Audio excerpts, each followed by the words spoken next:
Welcome to the Deep Dive. Today we're opening a really dense file on a man named Maupassant. He's a Parisian government clerk, and his life was basically defined by this relentless pursuit of quiet mediocrity. That's a perfect way to put it. Right, until a medical crisis just completely throws him into the world of mandatory self-improvement.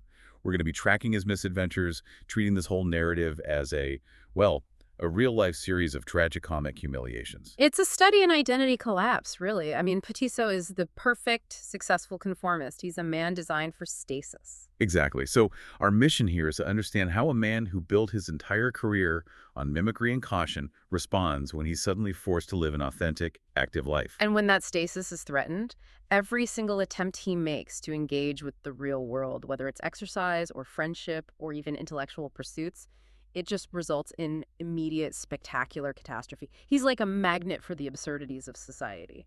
Okay, so let's unpack Petiso's core identity first. Because without understanding that foundation, none of the later chaos makes any sense at all.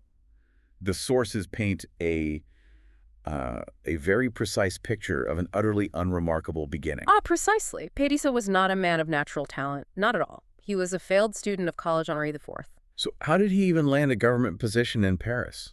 Well, through a classic piece of old world influence, his aunt ran a tobacco shop, and she just so happened to supply the division chief with his regular smoking provisions. Of course. That familial connection was, the single greatest credential on his entire resume.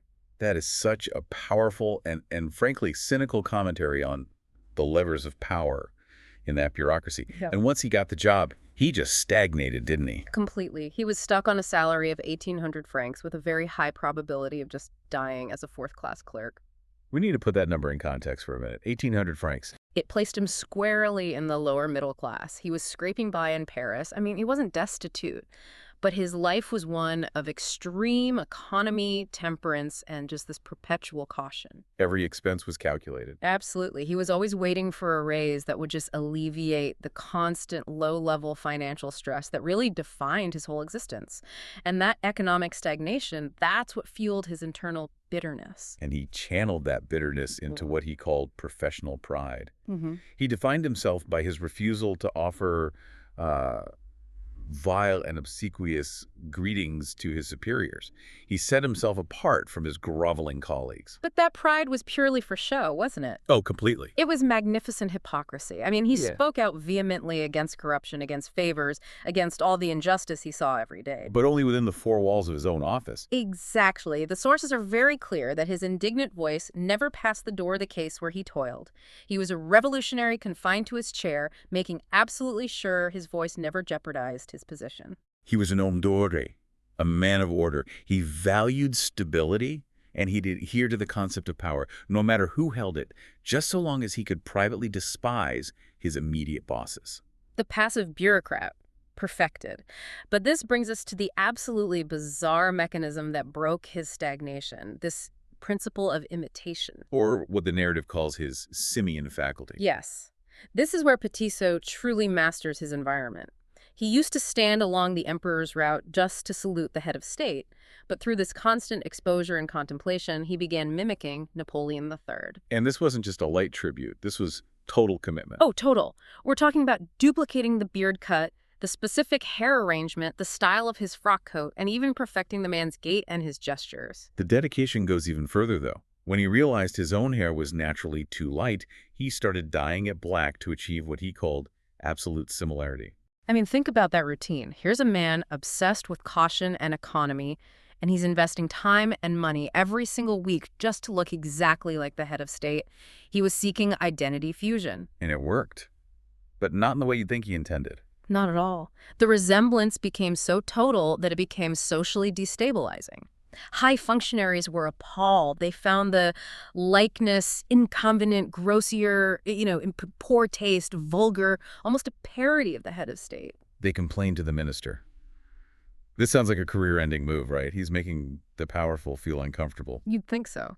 But the minister, instead of firing him, calls him in, takes one look, and just bursts out laughing. He says, "It's funny, truly funny." And that single burst of laughter, that moment of performance validation, what does that get him? It instantly translates into a 300 franc raise the very next day, a full 16% jump in his salary.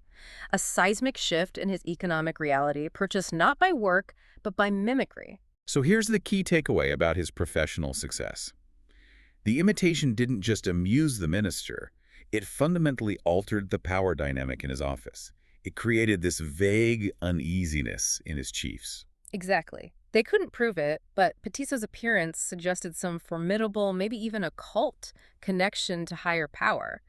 Or perhaps that he himself held some kind of unrecognized authority. They were intimidated by the specter of the emperor walking their halls. So they treated him with deference. They ensured his regular advancements simply to avoid confronting the strange awkwardness he represented. He had weaponized an identity that wasn't his own.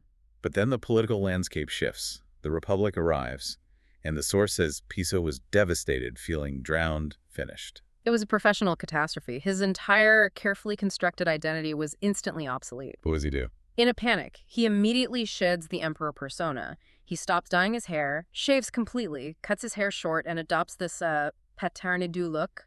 Mild and gentle. He was trying to become unthreatening, anonymous, harmless. And his chiefs, finally free from that intimidation, they seized their opportunity for revenge. They did. They blocked his advancements, retaliating for all those years of discomfort he'd imposed on them just by existing. So Petisson finds himself in this cruel embarrassment. He can't mimic the new Republican presidents. They're changing too fast. He needs a new gambit. And he finds it in a tiny tricolor rosette placed deliberately on the side of his new hat. The simple symbol is brilliant because it's no longer about total mimicry. It's about calculated ambiguity. It's pure strategic genius. It's a low-effort, high-anxiety device. His colleagues laughed for weeks, but Petisson maintained this imperturbable gravity. So what did the rosette even mean? That's the point. Was it simple patriotism, a silent rallying to the new republic? Or was it the secret mark of some powerful, hidden affiliation with a new, rising political faction? His chiefs couldn't tell. And because they couldn't tell, the anxiety came right back. The obstinate display of that small tricolor suggested a formidable occult protection all over again. They started treating him carefully, assuming he must have some kind of angle. The end result. This tiny, ambiguous symbol secured his promotion to principal clerk in 1880. So Petisson had mastered the art of success by avoiding genuine work, manufactured an external identity to intimidate, and then when that failed, he manufactured a symbol of ambiguity to create anxiety.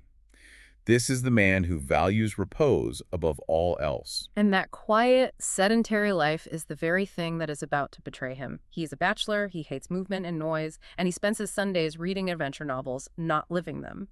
His life is defined by caution and a total avoidance of risk. And that equilibrium shattered one evening. He's struck by a sudden, terrifying, dizzy spell in the street. The fear was apoplexy, the immediate violent end to his meticulously managed life.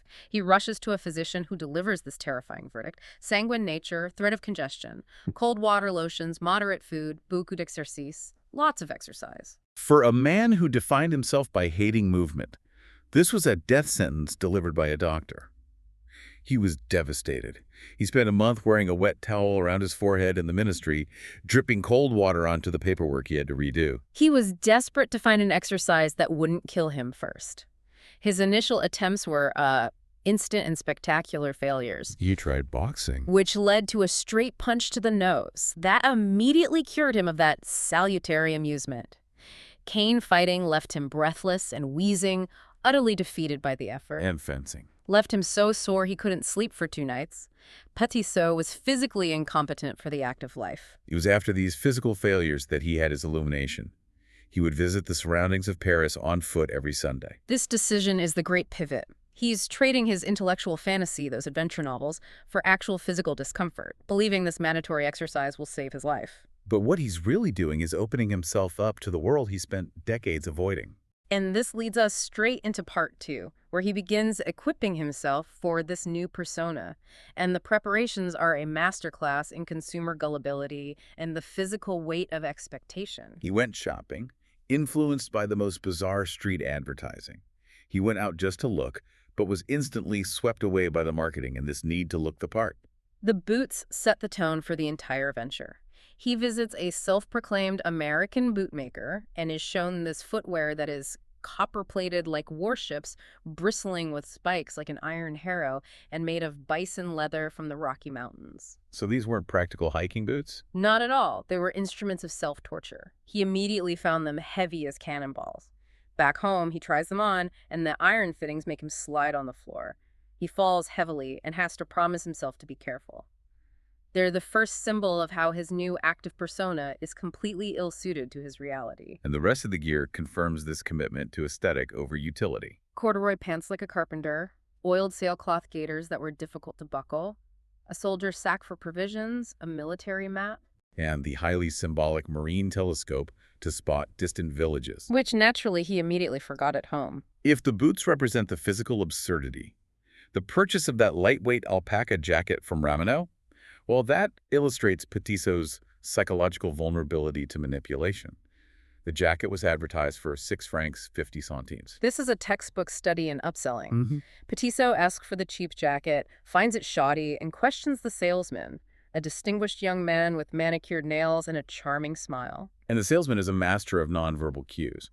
He feigns embarrassment, lowers his voice, uses rhetorical redirection. He admits, well, for 6 francs 50, we can't deliver an article like this one, for example, and he smoothly shows him the 1250 franc model. Petitso is hooked by the implied superiority, but he still hesitates. That's the moment the salesman locks eyes on him. He says the 12.50 jacket is excellent and supple, but then he warns Petitso that it shouldn't get wet. He immediately escalates the anxiety, introducing the 25 francs superior model. As strong as cloth, he says, even more durable. If it rains, an iron press puts it back to new. He's using conviction as a weapon. He displays the fabric, makes it shimmer, crumples it, shakes it. He talks interminably. And Petitso, the man whose entire success was based on imitating conviction, is utterly powerless against the smooth, genuine-seeming conviction of the salesman. He buys the most expensive model. And the humiliation is finalized right after the transaction. The moment Petitso pays, the amiable salesman instantly falls silent, bows with this superior smile, holds the door open, and watches Petitso struggle out, burdened by packages, unable to even return the greeting. He leaves, already carrying the financial and physical weight of his ill-fitting, expensive tourist armor. So we arrive at Sunday, May 30th. Petitso awakens with this intense, romantic yearning for nature. He looks out his window, which opens onto a dark, narrow, stinking Parisian courtyard. But he sees the swallows flying past that small square of sky, and he envisions the distant green hills they must see. That image, that contrast between his actual fetid surroundings and the imagined pristine nature seen by the birds, that's his entire motivation. He dresses in his formidable shoes, struggles immensely with the oiled gaiters, loads his sack with provisions. Meat, cheese, wine. He assumes exercise demands heroic consumption. And he sets out. The moment he hits the street, the public ridicule begins. He tries to project this image, a hunter's stride, whistling gay tunes, flourishing his cane. He tries to look like a man who belongs outside. The public rejects him immediately. Oh, completely. People turn to look. A dog barks. A coachman yells out, "Bon voyage, Monsieur Desmoulins." He's instantly a figure of fun. And the very granite of the Parisian sidewalk rejects him too. His iron-clad boots cause him to slip and fall heavily, scattering the contents of his sack with a terrible noise. He has to be helped up by passersby. This is his first taste of true public humiliation delivered by his own chosen gear. He slows down, utterly defeated, until he reaches the Seine to catch the Hirondelle boat to St. Cloud. Even on the boat, the mimicry continues. He stands at the front, positioning his legs spread à la façon des matelots, like sailors do. Right, to suggest he has extensive nautical experience, even though he admits to being terrified of small ripples. The reality of his fear is masked by the physical pose. The hike from St. Cloud is just pure, rapid suffering. He immediately realizes he is crushed under the sack, his legs are bruised by his gaiters, and he's dragging his heavy boots through the dust. And he remembers with a gesture of despair that he forgot the marine telescope. The man who intended to gaze at distant hills can't even stand up straight. He rushes toward the woods, moving in these small bounds like old, broken-winded horses. The heat is unbearable. He's soon drenched in sweat. He's briefly enchanted by some tiny flowers and insects. But the physical reality of his situation quickly supersedes any poetic moment. And then the catastrophic lunch. The fall on the sidewalk had broken one of his wine bottles inside the waterproof sack. The contents, his meat, his cheese, his bread, have been marinating into a disgusting soup of a wine soup. He tries to salvage the meal, eating the wiped-off meat. But the bread crusts are red and softened by the alcohol, and the Bordeaux, having fermented in the heat, is topped with this unpleasant pink foam. It's physical disgust, coupled with financial waste. After resting for hours, trying to orient himself with the military map, he realizes he is absolutely, inexplicably lost. He starts wandering, and we get our first encounter with the strange inhabitants of the countryside. He finds a tiny, hazelnut-sized frog, and, in a moment of utter slapstick, decides to pursue it. He gets down on his knees, crawling like a gross tortoise, with his sack serving as a carapace. This dignified Parisian clerk reduced to a ridiculous, low-to-the-ground creature. He manages to fall nose first into the grass, grabbing 2 handfuls of dirt and absolutely no frog. As he pulls himself up, covered in dirt, 2 lost souls approach. A young, energetic brunette woman and her desperate coat-carrying husband. And Petitot, still clutching his map, attempts to project the authority of a seasoned explorer. They ask where they are, and Petitot gravely insists they are on the road to Versailles. The woman immediately snaps, "We're going to Rouen." Petitot is thrown off, but he brazenly insists on proving his assertion with his military map, desperate to maintain the illusion of control. The relational dynamic here is just brutal. The wife, this pretty energetic brunette, unleashes a furious torrent of abuse on her distraught husband. She's reproaching him for his stupidity, recounting every failure since their marriage. The husband is clearly defeated, and he has this bizarre, piercing distress signal. He keeps crying out, "Take it!" which Petitot observes with amazement.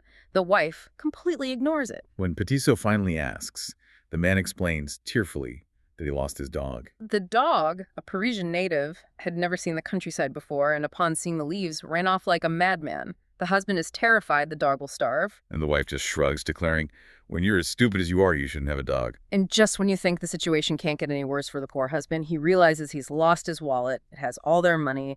The wife is just suffocated by rage and orders him to go back and search in the darkening woods. The husband, defeated, asks Petitot where they can reunite. Petitot, still clinging to the Versailles lie, suggests the expensive Hôtel des Reservoirs. The husband turns back, crying tight, mournfully into the deepening shadows, until his voice fades away. And Petitot has been left alone with the unknown woman. He is deliciously moved. For the first time, he feels the charm of poetic love, anticipating tenderness, feeling that nature is participating in his feeling. This is the fantasy life from his adventure novels spilling right into reality. He tries to find gallant words, but fails entirely. The poetic bubble bursts immediately. They reach a main road, and Petitot asks a passerby the name of the town. Bourgeois, he replies. Miles away from Versailles, entirely the wrong direction. The woman bursts out laughing like a little madwoman, absolutely joyous that her husband is lost. They dine, she's charming, but then reveals the final financial blow. She has no money. Petitot, compelled by his internal code of gallantry, offers to lend her money. He pulls out a gold coin, a louis. She just takes the coin, thanks him gravely, adjusts her hat, and refuses his offer to accompany her, since she now knows where to go. She leaves like a flying bird. And Petitot is left alone, miserable, calculating the financial and emotional losses of his supposed poetic love. His first adventure was a total systemic failure. It was a shocking exposure to the raw, messy reality that his life of caution was designed to avoid.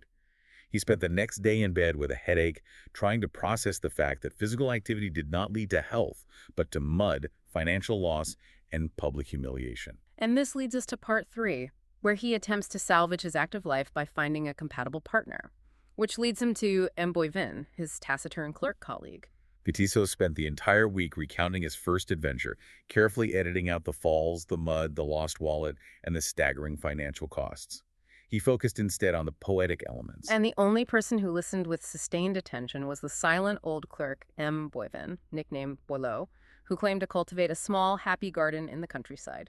Petitot immediately projected a concordance of aspirations onto Boivin. He believed he'd found an experienced, quiet initiator into nature. So when Boivin invited him to his house in Colombes, Petitot accepted immediately. The reality of the visit is a profound descent. Petitot has to navigate a dark, fetid alley, a muddy cesspool between high walls, ending in a rotten door secured by string. The air is just foul, thick with the stench of Parisian poverty and neglect. And the domestic scene is shocking. He's met by Madame Boivin, an unnameable being dressed in filthy rags, with pigeon feathers in her tangled hair, glaring with these fierce, small gray eyes. She immediately challenges Petisseau. What do you want with him, Boivin? She's clearly the dominant, terrifying force in this household. Boivin appears wearing stained white drill trousers and a filthy Panama. His garden is a tiny handkerchief-sized square of earth in a deep, sunless well surrounded by high houses. The plants are described as agonizing, just struggling for life. And Boivin immediately exploits Petisseau. He explains that his furious wife hides his good clothes to stop him from leaving, so Petisseau must water the garden to protect Boivin's white trousers from getting stained. Petisseau, the man who hates movement, is forced into arduous labor. He spends 20 agonizing minutes sweating profusely, operating this wheezing pump that whistled, blew, and rattled like a consumptive just to produce a miserable stream of water. And the leaky watering can ensures that Petisseau's own trousers are soaked in mud. He's exhausted, but Boivin urges him on. Just one more can, that's all. As a reward for this forced labor, Boivin gives him an overpond rose, which immediately sheds all its petals upon contact with Petisseau's coat. A perfect symbol of the falseness of the romantic ideal. They move into the shack for lunch. It's a plaster structure covered in zinc, hot as an oven is chaufferette. The dining table is greasy, the cutlery poorly washed, and the food is miserable. Filaments of reheated boiled beef floating in liquid, and spotted potatoes. Petisseau's high expectations are dashed by abject, financialized misery. The wine scene perfectly illustrates Madame Boivin's ferocious control. Boivin meekly asks his wife if they can have pure wine. Just for the occasion. She just stares him down and refuses. He says, so you can both get drunk and stay shouting in my house all day. Thanks for the occasion. After the stew, she brings more spotted potatoes, this time with rancid lard. Then she delivers the final blow. That's all. Now get out. Boivin, shocked, asks about the pigeon he saw her plucking. Her response is brutal. Just because you bring people here doesn't mean you devour everything in the house. What am I going to eat tonight, sir? She has asserted total psychological and domestic dominance. Petisseau attempts a polite farewell. Madame, my thanks for the gracious welcome. And she replies with a menacing warning, it's fine, but don't bring him back drunk because you'll have me to deal with, you know. Petisseau is horrified, but then Boivin completes the financial trap. He whispers to Petisseau that he needs 20 sous for their outing. And Madame Boivin screams the refusal so Petisseau can hear. No, sir, I won't give them to you. Since this man ate lunch at your house, the least he can do is pay for your expenses for the day. He's trapped, paying for the misery meal, and now Boivin's outing. They escape to the Seine, where Boivin, suddenly tender, whispers about his real passion, fishing. The season opens next Sunday, and Petisseau is instantly captivated by the details. He feels he's becoming a fisherman himself, finding a new identity to mimic. This new identity is inaugurated by a descent into drunken chaos. They dine in a shadowy den frequented by bargemen and scum. After 2 glasses of wine, Boivin just loses control. He becomes oratorical, tries feats of strength, and attempts to pacify a quarrel between 2 drunkards, nearly getting them both beaten. Petisseau tries desperately to stop him, but Boivin is violently intoxicated. Petisseau supports him as they wander lost across the plain, eventually stumbling into a vineyard, a forest of sharp vine stakes that reach nose height. It's a panic, stumbling nightmare. Boivin collapses, cuts his face, and just sits there, crying out the word "Là-tu" with the obstinacy of a drunkard. Petisseau, realizing he is trapped alone with a violent drunkard in the darkness, screams for help. A passing peasant rescues them, leading them back toward the Boivin house. Petisseau is terrified of the consequences. As the door swings open, Madame Boivin appears like an ancient fury, candle in hand. She immediately targets Petisseau. Ah, scoundrel, I knew you would get him drunk. Petisseau is seized by such visceral panic that he instantly drops the unconscious Boivin into the oily mud of the alley and flees at top speed to the station. His friendship with Boivin ends with a body in the mud and Petisseau's total psychological retreat. A friendship severed by terror, mud, and alcohol. This experience, however, only fuels his need for a new activity, leading him to the angler's disappointment and a philosophical crisis the following week. He prepares for fishing meticulously. He buys 3 perfect rods, numerous hooks. He studies the perfect angler and is particularly struck by this bizarre theory that storms inspire fish by terror or greed, creating a universal gallop. He's always looking for a strange, magical solution. Always. And then there's the disgusting reality of the bait. He buys a full pot of maggots, which the source says smell foul and swarm in bran like they do in rotten meat. He tries to practice hooking them the night before, only to find that every maggot bursts and empties completely when touched by the steel hook. He can't even handle the bait, much less the fishing. The scene at the train station confirms that fishing is a massive social ritual. The train looks like a long caterpillar bristling with rods. The diligence to Bisons is so packed with fishermen, it looks like a fat porcupine. He meets Boivin, who is cold and nervous. They rent a boat and position themselves directly under the dam's wildly rocking chute, where the fish are supposedly thickest. And Boivin, intensely focused, snaps at Petitceau when he's asked to bait his hook. He says, "I would ask you not to disturb me, Monsieur Petitceau. We are not here to amuse ourselves." The man who invited him is now treating him as a serious inconvenience. Petitceau, in the wildly rocking boat, starts feeling seriously ill. The turbulence makes the boat spin like a top. He realizes he has seasickness, mal de paquebot. He's nauseated, cold, and utterly miserable. As Petitceau suffers, he notices the strong, sunburnt man beside him who has set his line, crossed his arms, and is quietly smoking a pipe, staring at the water, ignoring his own bobber entirely. This man is utterly peaceful. Petitceau, defeated, finally asks him, "Are you catching anything?" The man replies simply, "Hell no." Petitceau asks if he ever catches anything. The man says, "Never." This is the great philosophical revelation of the day. It is. The man admits that if he caught anything, it would seriously inconvenience me. He only fishes to do as the others do because he enjoys the sensation of being tossed around like it's sea. What's fascinating here is the complete disconnect from Petitceau's motivation. Petitceau is participating for a tangible life-saving effect exercise to cure congestion. And this man is participating purely for the sensation and the ritual. Activity for its own sake, completely detached from results. This deeply affects Petitceau, who struggles to justify effort without consequence. Petitceau is too seasick to argue, so the new friend forcefully rows the boat back.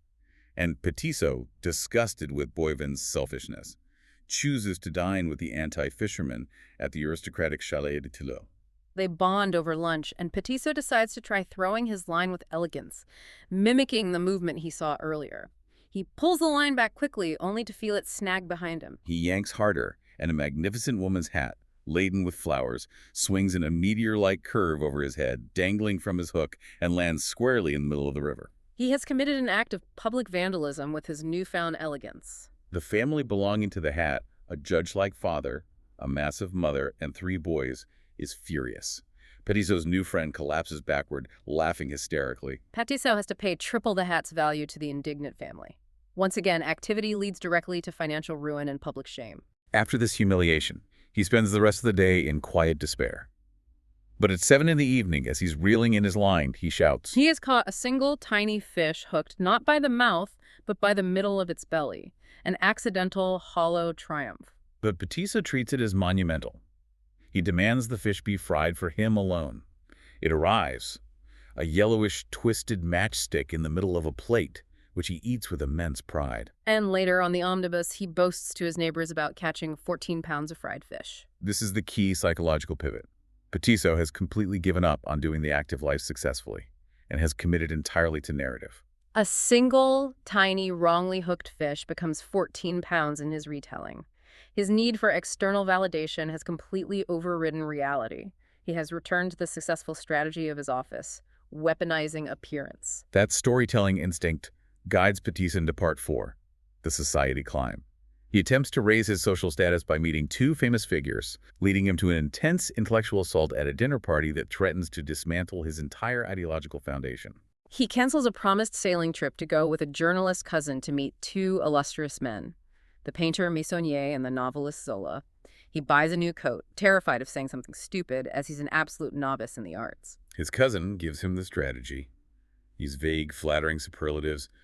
Superb, extraordinary, delicious execution. Petitceau's role is simply to add to the course of adulation. He's now imitating the behavior of the upper social echelon. We visit Meissonier in Poissy first. Petitceau expects a precise military man given his art. Instead, he meets a small man with a prophet-like beard, a flowing river, a Niagara of beard. And the property is architectural chaos. A fortress, a cathedral, a pyramid, a Gothic manor, a mosque. A style so complicated it would drive a classical architect mad, invented entirely on the painter's whim. Petitceau manages his one prepared phrase. Quelle superbe propriété. The most revealing detail for Petitceau is the private bathroom. He opens a door and is stunned.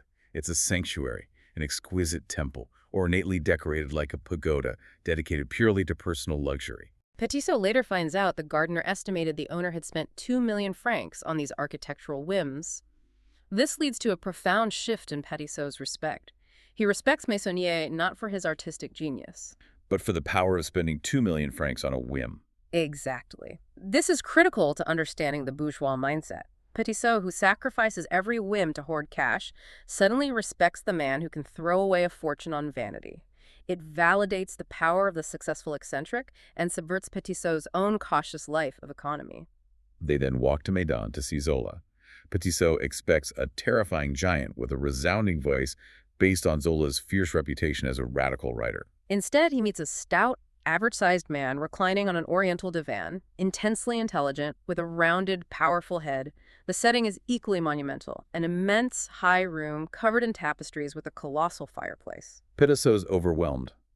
The journalist fails to secure Zola's next novel. Petitot tries desperately to get a single, quotable word, offering flattery, but Zola maintains this fixed, indifferent stare. So Petitot, losing his head entirely, repeats the only phrase he knows. Quelle superbe propriété. And that works. The compliment focused on Zola, the property owner, not Zola, the writer, finally breaks the genius's indifference. The proprietor awakens in Zola. He smiles and proudly opens the window to show Petitot the immense panorama stretching across the Seine. So Petitot's status goal is achieved, even if his literary goal failed. And on the train home, he throws around the names of the illustrious painter and grand novelist, loudly implying he had dined with them both. The appearance of status is all that matters. But Petitot's psychological armor faces its toughest test the next Sunday, the dinner at M. Perdrix's villa in Asnières, where he meets the radical M. Raid. Perdrix, Petitot's chief, is celebrating his Legion of Honor cross. The villa is more styled, resembling a cafe concert, but its main feature is that the rail line cuts right through the garden 20 meters from the porch. Everything is surface and pretense. The guests include Boivinu, the man Petitot had abandoned in the mud, who's now carefully avoiding eye contact, and M. Raid, the ideological antagonist. Raid is old, thin, small, with long white hair. He's known as a fantasist and revolutionary who holds a deep contempt for administrative work and is constantly revolted against everything. After the formal, tedious speeches celebrating Perdrix's vanity, the discussion turns to women, and the men wax lyrical about feminine beauty and Sol Petitot's safe zone of French gallantry. And Raid erupts. He launches a full-scale philosophical assault designed to dismantle every comforting lie Petitot believes. He quotes Schopenhauer. Women are small-sized, narrow-shouldered, wide-hipped, and short-legged, whose beauty is purely biological. He calls them inesthetic. He argues that women lack the sentiment or intelligence for music, poetry, or art. It's merely pure monkey business, pure pretext. Petitot, defending French gallantry, calls Raid un-French. And Raid uses this moment to attack patriotism entirely. He counters. If war is monstrous, patriotism is the mother idea that sustains it. He has very little patriotism, the least possible. He is ripping the cultural rug out from under Petitot. Then he attacks the foundation of Petitot's professional life, morality. Petitot defends morality as a fixed principle. Raid dismantles this by citing the 18th century example of charming gentlemen living off their high-born mistresses, a practice acceptable then, but disgusting now. Therefore, morality is not fixed. It's just a matter of social fashion and context. If morality, the foundation of administrative law, is merely temporary, then Petitot's entire career structure is based on a moving target. This is fundamentally destabilizing. The ultimate assault, however, is Raid's political theory, summarized by his 3 principles. 1, monarchy is a monstrosity. 2, restricted suffrage is an injustice. These are palatable enough for the clerks. But 3, universal suffrage is a stupidity. He argues that the immense majority is composed of the mediocre and the imbeciles, who will always elect an incapable government. The system is flawed because it weights quantity over quality. He argues for weighted voting. A genius gets 10,000 votes, a rag picker gets 1. Since you can only measure the stupidest force, the number, the genius, wealth, and talent of the nation are always ruled by the lowest common denominator. This is a direct attack on the ideals of the republic Petitot now passively serves. Raid is tearing down the idea that instruction or innate morality is enough to govern. He concludes by declaring himself both an anarchist, a partisan of the weakest, most liberal power, and an eternal revolutionary, the enemy of that power. because it is inherently defective. He's arguing for a permanent state of rebellion against any organized system. Petiso and his colleagues, legitimately shaken, react with collective rejection. They agree Reid is insane and should be sent to Charenton, the asylum. They can't process the critique, so they dismiss the critic as mad. The dinner ends with Reid offering his single, simple, and always applicable moral principle: do not do to others what you would not want done to you. After witnessing this parade of corruption, self-deception, and intellectual anarchy, that simple negative command is the only stable point Reid offers. Petiso's intellectual world has been utterly shattered. He flees the intellectual chaos and, in Part 5, attempts to find refuge in the one area the poets always promised comfort: poetic love. He seeks the charm of soft kisses, hands pressed, and nature participating in tenderness. He recognizes that he is taken by a rage of tenderness. He goes to the Folie Bergère, finding the assortment of women overwhelming, his poetic desires clashing with the charcoaled eyes and false teeth of the professionals. He selects a young debutante who looks poor and timid, hoping she will be easily poetizable, but she sends a substitute, Octavie. Octavie is Petiso's antithesis and his ultimate humiliation. She's a tall redhead, dressed patriotically in tricolor, wearing a massive hat. She has a piercing voice, laughs deafeningly, and immediately calls Petiso "mon gros loup," my big wolf. Petiso is filled with immediate visceral shame. She is loud and crude. She embarrasses him on the train by trying to socialize with the respectable ladies, eventually throwing out vulgar language and suggesting they act superior. He tried to buy a romantic vision, and he received a force of chaotic nature. He tries to get her into the quiet, shaded corners of the park, hoping the melancholy of the woods will soothe her. The opposite happens. She starts singing opera and sentimental poetry loudly, making ear-splitting trills. Then, suddenly she gets bored and demands to go back to eat. Petiso takes her to the Petit Havre restaurant, where she orders a massive, unending meal fit for a regiment. She falls upon a box of sardines, eating like she might consume the tin itself, but after 2 or 3 fish, she declares she's full and bored. The financial ruin continues. She then wanders off and finds a band of friends. Nearly naked, gesticulating rowers' men described as having more biceps than brains. She returns to Petiso, momentarily charming, and convinces him to rent a boat, whispering that she wants to be alone with him. Petiso rows into a quiet bend, experiencing pure bliss, feeling the deep charm of the river, finally achieving his romantic fantasy. He even pities the other rowers who were out of breath, sweating, and brutalized by exercise. In his state of perfect happiness, he falls asleep. He wakes up alone. He frantically calls out. Then, speeding toward him, is a racing yawl with 4 powerful rowers. A woman is steering, singing loudly. It's Octavie. She blows him a kiss and screams the final crushing insult, "Que c'est un va," which means big sucker or big fool. His pursuit of poetic love ends with public abandonment, financial loss, and the confirmation that he is nothing more than a gullible fool, easily manipulated by conviction and physical force. His adventures are now centered solely on his social and financial destruction. The final stop is his exposure to the extremes of social thought at the women's rights spectacle. He stumbles upon an announcement for the General International Association for the Reclamation of Women's Rights, hosted in a former dance hall. Petiso pays his franc and enters. The atmosphere is palpable. It has the smell of a wet dog mixed with the lingering, suspicious perfumes of public balls. The leaders are a fantastic collection of characters. Zoe L'Amour, a plump former nun novice. Eva Shireen, a thin, certified mad nihilist. And Césarine Brau, the manslayer. The audience is a mix of doorkeepers, shopkeepers, and inconsolable old maids. But the most striking audience member is a magnificent, laughing black man in yellow, who expresses his delight by mutely hitting his head against his knees during the speeches. The speeches begin. L'Amour invokes the revolution, calling women the eternal martyrs and demanding, "The people had its 89, let us have ours!" The black man is sent into paroxysms of joy, rocking back and forth. Then the nihilist, Shireen, takes the stage, urging French women to break the chains of marriage. The ferocious exile Citoyen Sapiens Cornet gallantly rubs his beard on her avenging hand. It's a strange fusion of intellectual radicalism and performative gallantry. We hear from the international delegates, the obese German woman, the Spanish, and the enormous English woman who screams, "Hip, hip, hurrah!" sending the black man into further violent ecstasy, forcing the ushers to calm him down. The entire scene is a caricature of disorganized, overwhelming international zeal. Petiso is sitting next to a decorated neighbor who offers a brutally cynical critique. Petiso is astonished to learn that the speakers are clinically unsound. The neighbor diagnoses hysteria, madness, and intrigue as the driving forces behind the movement's leaders. Cornet takes the stage, speaking of universal liberty, equality, and fraternity, leading to a world republic.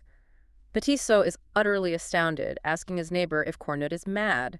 The neighbor says no, millions are like him, and this is the direct effect of instruction. This is a major insight that PSO completely fails to grasp. The neighbor argues that formal education or instruction allows latent stupidity to be released and amplified. It gives incompetent people the language and confidence to believe they can solve the world's most complicated problems. He uses the watch analogy to drive the point home. Cornet can't fix a watch, but believes he can repair the infinitely complicated machine of France. The instruction has not provided wisdom. It has provided dangerous self-confidence and incompetence. The neighbor laments the lack of new directing classes, men specifically educated for power, who possess the institutional knowledge and calm required to run the country. He suggests the republic is being governed by amateurs inflamed by ideology. The debate culminates with a melancholy young man arguing against the women's movement. He claims that equality will destroy women's inherent power seduction and poetry making them rivals, revealing their inferiority and leading to their true oppression. He is whistled down by the audience, unable to argue against the zealots. Petiso leaves with his cynical neighbor walking out just as the manslayer, Césarine Brau, is taking the stage. He sought physical exercise to save his life, but instead found himself assaulted by intellectual and physical chaos that confirmed his worst fears about the world outside his clerk's cage. Petit started as a man defined by imitation, seeking quiet repose. His journey was a series of mandated self-improvements that backfired spectacularly. The height led to humiliation. His attempt at friendship led to terror and mud. His attempt at status led to shallow compliments, and his attempt at poetic love led to him being labeled a big sucker.